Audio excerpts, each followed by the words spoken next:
Hi friends, welcome back to Manifest with Armine. My name is Armine and I'm a law of attraction consultant. This video is going to be concentrated on thinking of your desire versus thinking from your desire. So thinking of the wish fulfilled versus thinking from the wish fulfilled. If there's some shaking going on, it's my cat. He keeps rubbing on the tripod legs, on my legs, and anyway, so those of you who know Neville's work are very familiar with this. It's basically, how he focuses on, and Lindell also focuses on the first person present tense. So when you're thinking of your desire, whether you're calling it an affirmation that you're doing, whether you're doing it through that route, or anytime you're thinking about the thing that you want to experience, you're either thinking of it or you're thinking from it. And the two are very different. And sometimes it can be very subtle, the difference, but there's one basic thing that will tell you which one you're doing, and that is through your emotion. If you feel like it's here now, then you're living it first person present tense, and you're thinking from the desire. You're thinking from the end. If you're thinking of it and you're uneasy and you're feeling that lack, it's going to be because you're thinking of a desire and not from the desire. Can you think of the desire and actually feel good about it? Yes, you can think of it and just, in admiration of it or in appreciation of what it is. Yes, but you do want to step into that desire. You want to be the one experiencing it, and you want those emotions to be going through your body that you would be feeling once you're experiencing right now. So thinking of it isn't something you want to necessarily avoid when you're appreciating the idea of what you want, but it's a step. It's the first step.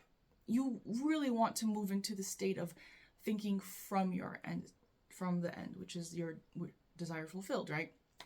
So once you know what you want, you can think of it. You can think of aspects of it. You can think of what you appreciate about it. You are looking at it from a distance because you're in your current state that gave birth to that desire probably, and you are sort of looking at it. If you can look at it and feel good, that's already a good sign, because it means that you didn't immediately corrupt it with your impure thoughts. And what are impure thoughts? It's not about morality. It's about messing up the vibration of the thing you desire by adding your doubt to it. So if you have the thought of what you want and you haven't killed it yet with your doubt, with your worry, then you're good. Once you've done that, you want to move into the state. And the way you move into the state is with your emotions. Like Abraham says, it's an emotional journey. So you want to ask yourself questions like, what would it be like if once this is done in my life, once this is something I'm already experiencing right now, or I've already experienced, what is my emotional state going to be? What perspective am I going to see? The same things I'm looking at right now around me, what are they going to look like to me then? Because we perceive things differently based on what our experiences are, based on our state. So that's what we really want to do. You want to ask yourself that and give yourself a moment to contemplate it and let certain emotions come up, because emotions will arise. Now, if you're going to say, well, I don't know how that feels, so I'm not getting the feeling of what it would be like. If you had the desire in the first place, if that seed was planted in you and you wanted it, then you know at least a little bit what it would feel like, because you wouldn't have known that you want it if you hadn't made some kind of contact with what that would be like. So focus on that. Ask yourself, what would it be like? Be relaxed and be open to it. This is so big when I say be open, because you don't have to figure things out. You don't have to know what it would feel like. You don't have to know what it would be like. The more you try to find a feeling, the more you're going to push it away. So, and we don't want to push it away. We just want to be open to it, be light, and it will show up. Just be open. That is such a big position to hold, because when you're open, then the things that you want have that chance to come in and to introduce themselves to you and be like, hey, this is what it would be like, and I know I'm kind of like making light of it, and it should be light. If you're not able to think of your desire without a sense of heaviness, then it's not going to happen. It's not going to happen, especially in the way that you want it to feel. This is why people manifest things and they say, well, I manifested it, but it's not what it didn't feel the way I wanted it. Then you didn't manifest it, because what you actually want is that feeling journey. You want to have things. Everything we want is because we believe that's going to make us happy in the having of it, right? That's across the board agreed on. I don't know if you personally do, but in general, all these teachings come together, whether you say the teachers are saying the same thing or not.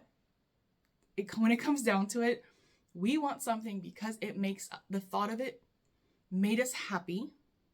And if we didn't contaminate that with doubt and worrying and now thinking of that thought and not feeling happy, then it's natural for it to manifest.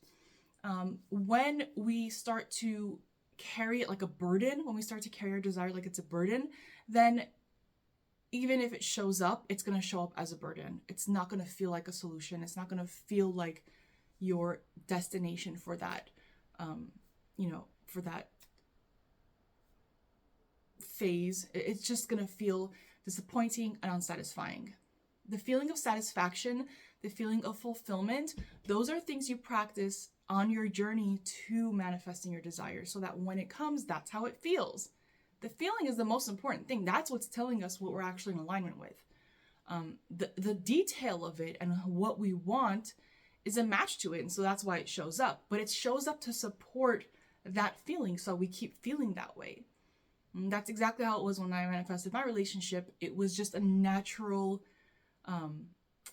following to what I was feeling within myself, what I had decided to feel like.